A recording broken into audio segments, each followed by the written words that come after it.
Hello friends, welcome to my blog. শুভ মকর সংক্রান্তি আর পৌষ পার্বণের অনেক অনেক শুভেচ্ছা। আজ আমি তোমাদের সাথে পাটিসাপটার রেসিপি শেয়ার করে নেব। পাটিসাপটা বানানোর জন্য প্রথমেই আমি একটা গোটা নারকেল কুড়িয়ে নিয়েছিলাম। এরপরে পুরটা বানানোর জন্য 2 লিটার ফুল ফ্যাট মিল্ককে জাল দিয়ে কমিয়ে প্রায় 1 লিটার মতো করে 250 গ্রাম খোয়া ক্ষীর অ্যাড করেছিলাম। এরপর এতে কিছুটা খেজুরের গুড় অ্যাড করে অনেকক্ষণ ধরে নাড়াতে হবে, কিন্তু এই সময়টা না নাড়ালে কিন্তু নিচে লেগে যাওয়ার সম্ভাবনা থাকে। তারপর এতে কুড়িয়ে রাখা নারকেল কোড়াটা অ্যাড করে অনেকক্ষণ ধরে জাল দিতে হবে। এই সময় লেগে গেলে নিচটা কিন্তু একটা পোড়া পোড়া গন্ধ বেরাবে, সেটা কিন্তু একদমই ভালো লাগবে না। তো এরকমভাবে অনেকক্ষণ ধরে মিক্সড করার পরে, এটা কুক করার পরে কিন্তু একটু এরকম শুকিয়ে আসবে, তখনই আমরা বুঝবো যে আমাদের পুরটা কিন্তু রেডি হয়ে গেছে।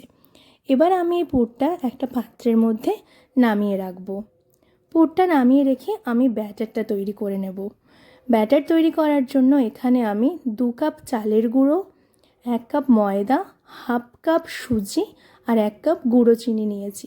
তার মধ্যে কিছুটা করে কিন্তু দুধ আমি অ্যাড করব। কনসিস্টেন্সিটা কিন্তু দেখো এরকম হবে। তারপরে এটাকে 3-4 ঘন্টার জন্য রেস্টে রেখে দেবো। এরপর একটা প্যান গরম করে তাতে কিছুটা বাটার ব্রাশ করে ঠিক এইভাবে ব্যাটারটা দিয়ে খানিকটা ঘুরিয়ে ঘুরিয়ে গোল মতো করে তার মধ্যে কিন্তু পুরটা অ্যাড করব। এভাবে কিন্তু একটা পাটিসাপটাও প্যানের সাথে লাগবে না, প্রত্যেকটা সুন্দরভাবে উঠবে। দেখো এভাবে আমি পুরটা অ্যাড করে এরকমভাবে পাটিসাপটার শেপটা দেব। দেখো একটুও কিন্তু লাগলো না। এরকমভাবে আমি প্রত্যেকটা পাটিসাপটা বানিয়ে নেব। তোমরা বলো তোমাদের কেমন লাগলো রেসিপিটা। এটা কিন্তু খুবই সহজ। Thank you for watching. Lots of love.